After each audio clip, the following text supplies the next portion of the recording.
Herkese merhaba arkadaşlar, kanalımıza hoş geldiniz. Mert Ramazan Demir tatil için Birleşik Krallık'a gitti.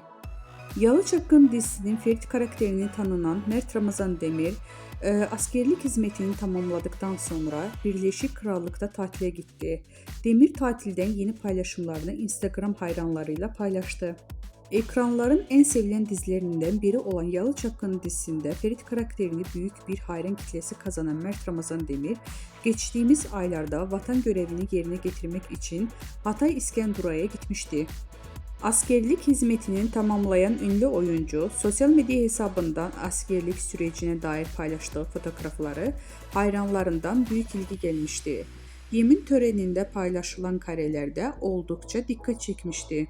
Vatan görevini bitirdikten sonra tatile giden Birleşik Krallık'a gitmeye karar alan Demir, tatilden yeni fotoğraflarını Instagram hesabından paylaştı.